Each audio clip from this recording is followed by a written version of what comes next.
history? How did the man wipe out your history? What did the man do to make you as dumb as you are right now? All right, Brother Darrell reporting for Me, Myself, and Carolina TV. We're here with Brother Umar.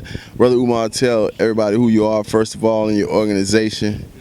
My name is Umar Muhammad. I'm a resident of Durham, North Carolina, as well as one of the core leaders of All of Us in None, North Carolina. All right. Brother Umar, tonight, the community meeting between the police department, the Durham Housing Authority, the climate. What would you say about the meeting? Was anything accomplished, and what did you think? Absolutely nothing was accomplished. What we noticed was a lot of the vulnerable community could not show up here due to the heavy presence of unmarked cars and armed police officers. So while we're talking about a community listening session, we would like to feel safe, and it's very hard to feel safe after just a week ago our brother was killed by the Durham Police Department, and yet you still show up in unmarked cars and with a sidearm. The climate was extremely rough. And one thing I noticed is they kept it closed to the media. They kept it closed and exclusive to residents of McDougal Terrace. One of the reasons that I came out, Me, Myself, and Carolina, was to be a voice of the people. Sometimes people find it difficult to articulate themselves. Would you say that's what's going on inside with the questions that are being asked? Because it sounds like they're deflecting away from the shooting and talking about a lot of other things.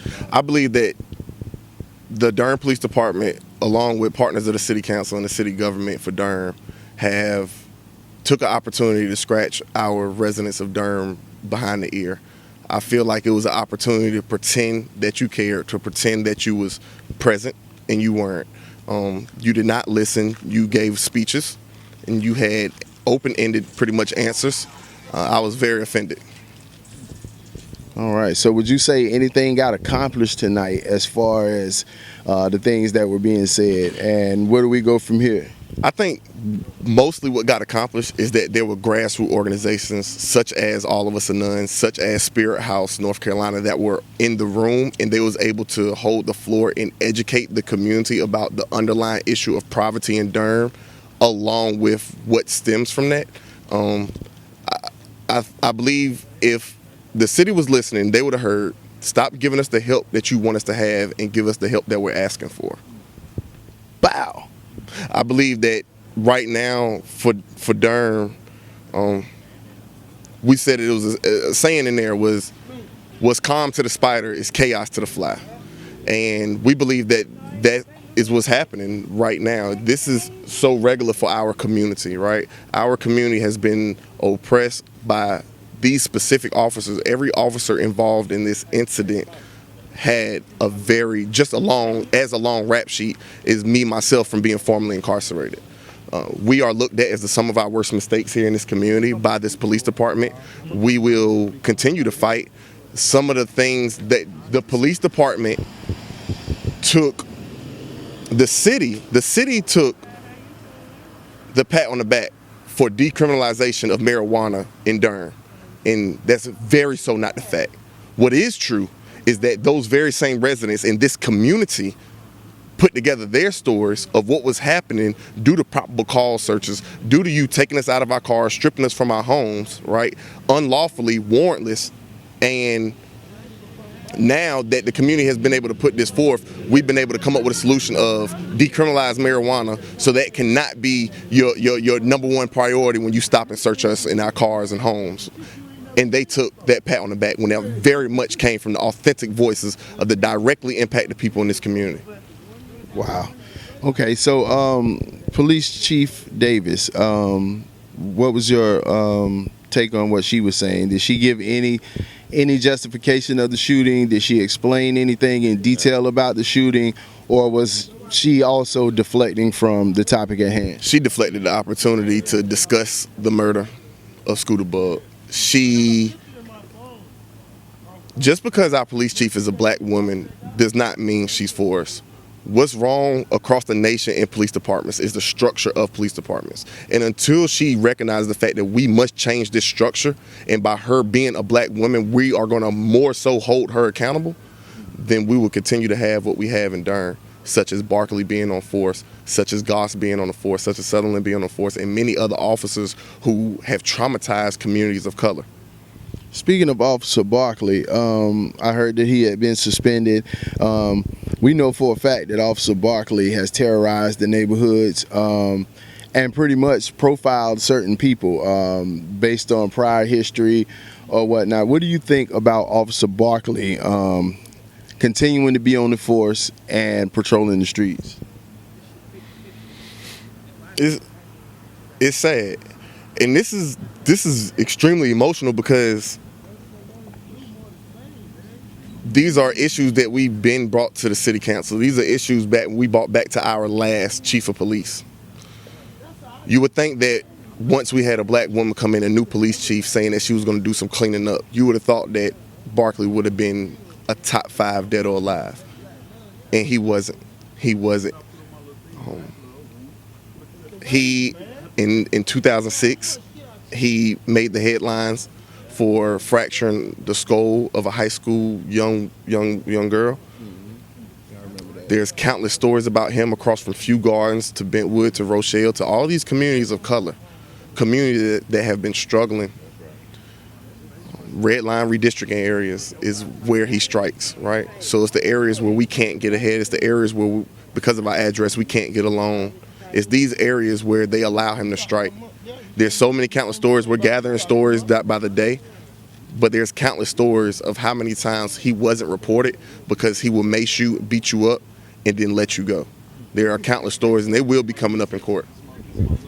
Absolutely. Sure. Go ahead. You talked about these are issues that have been brought to the city council. What does it say to you that only one member of the city council is in that room? Well, I can speak a little bit to the city council. The family, myself as well as the family, was reached out to by Jillian Johnson and Charlie Reese. They were also even showed up at the local protest when the family decided to say we wanted to march for the justice of their brother. Steve Shrew wasn't there. I see he's in here tonight, but I can say that Jillian Johnson and Charlie Reese was also there. I have not seen Eddie Davis, and we have not seen Bell at all, but we didn't expect to see Bell nor Eddie Davis. Great question. So, Brother Umar, nothing got accomplished tonight in this meeting. They've deflected from our good brother, Frank Clark, being murdered, being killed. Again, where do we go from here? In your opinion, where do we go from here? What we have to do is we have to hold our own community listening session. Same way they did it here with no news cameras, no media. This time it needs to be our media. This time it needs to be our people without the police department. This week needs to happen. We need to come out here, set up shop, and gather the stories of our people. We need some black joy resilience right now for our people. Our people are hurting. Our people are traumatized. I look at it right now as we have to continue to base build and educate our people. We educate, we organize, and we mobilize. I feel like that's the plan right now. I also feel that we're about to change the narrative here in Durham. To see the McDougal community marching to the police station the other night lets me know that we're going to change this narrative on our own terms. We're not going to wait for the city council. We're not going to wait for the Durham Police Department. We're about to hold these people accountable, whether it's their time or not, all right? It's about time that the authentic voices are able to stand up for themselves, and we're tired of having people who went to school, went to college for this work, but you never step foot in our communities to try to tell our stories. Those days are over with. Right now, we have a listening session. We continue to demonstrate our black joy. We will continue to change the narrative of our black bodies and the fact that we are not the sum of our worst mistake. Stop using our criminal background to tap into our cars, our houses. Stop using that to strip fathers away from their homes. Stop using that to not give us employment, gainful employment, when you know that we need this to take care of our families. We're going to continue to be black. Black. Blackity, black, black, black. Absolutely, absolutely. So, Brother Umar, in closing, could you give everybody, on Me, Myself, and Carolina, can you give everybody your contact information as well as your organization again, please, sir? My name is Umar Muhammad. I am Umar Salute Muhammad on Facebook.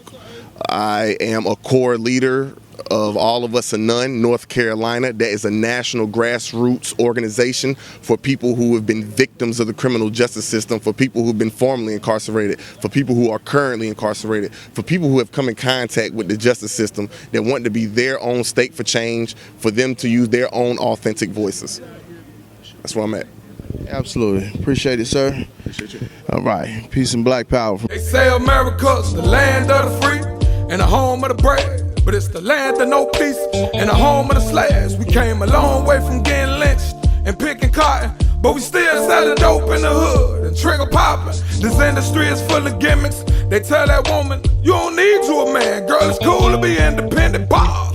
No, it isn't. That's not the way God intended. No father in that household, just make it harder living. I was taught to keep my mouth closed when grown folks speaking, and I'm digging for the truth.